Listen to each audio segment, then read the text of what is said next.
Sharq Turkistonning poytaxti Urumchida tadqiqot elib borgan Amerikalik doktor o'quvchi Sarah Taynan rayonda shohid bo'lgan ishlar haqida bir maqola e'lon qildi. Doktorlik maqolasi tadqiqotimni 2014-yil Uyg'urlarning ona vatani Urumchida boshladim deb boshlagan Taynan Urumchida 3 milliondan ortiq nüfus borligini, shaharda Uyg'urlar bilan birga Xitoylarning yashaydiganligini tanishtirdi. O bu jarayonda 66 Xitoy va 98 nafar Uyg'ur bilan suhbatda bo'ldi. Urumchidagi saqchi taqibining tunji boshlangan vaqtlarga shohid bo'ldim. 2017-yil 2-oydan boshlab Uyg'ur qo'shinlari g'oyib bo'lishga boshladi deyish orqali yig'ilish lagerlariga 2017dan boshlab tutqun qilinganlarning avjiga chiqqanligini ishorat qiladi.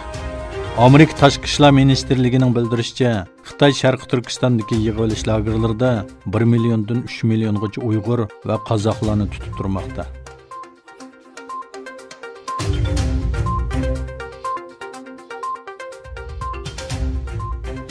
Farzandlaridan ayrilib qolgan Sharq Turkistonlik onalar İstanbuldagi Xitoy konsulxonasi oldiga yig'ilib namoyish o'tkazdi.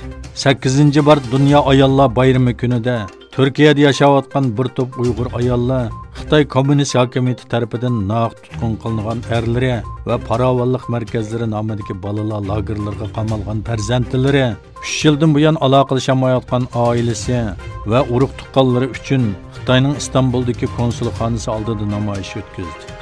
Bu onalar yana İyi Partiya İstanbul şöbesini ziyorat qilib, doiralarga dardini anglatdi va ahvolning Turkiya Buyuk Millat Majlisiga sunilishini talab qildi. Ularning boshqa faoliyatlari davomlashmoqda.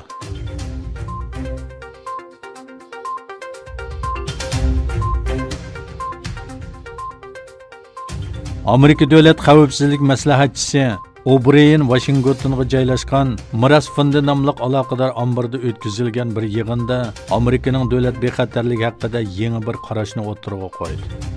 Amerikaga ta'sir ko'rsatayotgan Wuhan virusi haqida to'xtalgan O'Brien, bu virus Amerikada emas, Xitoyda o'tirg'a chiqdi. Uningdan keyin uzun vaqt o'tdi dedi. U Amerikaning hozir virusga qarshi turishda yaxshi bir nuqtada turayotganligini ta'kidlab bundoq dedi. Wuhan'da eng yaxshi tadbirlar qo'llanish o'rniga yuqum ahvolini yoshirdi. Bu dunyo jamoatchiligining virusga qaytaradigan inkosining 2 oy kechib ketishiga sabab bo'ldi. Xitoydan virusning taraqqiyoti haqida kerakli uchurlarni elib, hamkorlashgan bo'lsak, naq maydonda Dunyo sog'liqot tashkiloti bilan Amerika kasalliklarning oldini olish va kontrol qilish markazi bo'lgan bo'lsa, Xitoyda va dunyoda hozir yuz berayotgan ishlarning oldini ola olmaydik.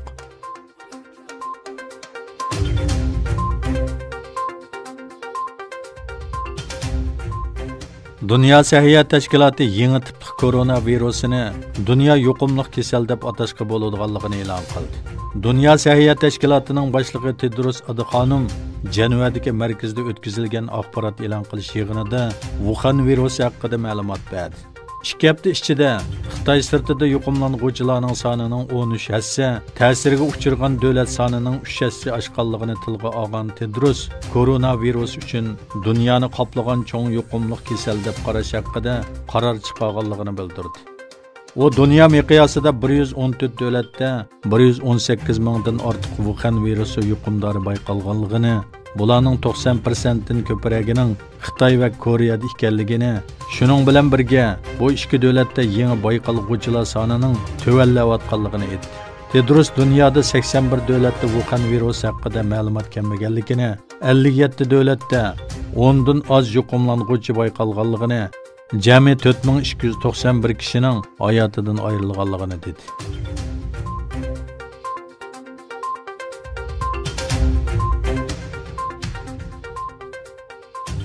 Neft eksport qiluvchi davlatlar tashkiloti bilan Rossiya orasida neft ishlab chiqarishni ozaytirish haqida kelishim hosil qilinmaydigandan keyin Saudiya Arabiston neft ishlab chiqarishni oshirish planini oshkorladi. Saudiya Arabiston Energiya ministrligi davlat neft shirkati Aramco'ning kundalik neft ishlab chiqarish miqdorini 12 million bakdan 13 million bak ko'paytirishga buyurilganligini e'lon qildi. Bu haftaning 5'ida Saudiya Arabiston ishlab chiqarishni oshiradiganligi va bahoni tuvallatadiganligini e'lon qilgandan keyin neft bahosi 30% tuvalladi. Xitoy koronavirus sababli ishlab chiqarishning tuvallashiga mos holda neftga bo'lgan ehtiyojni tuvallamoqda.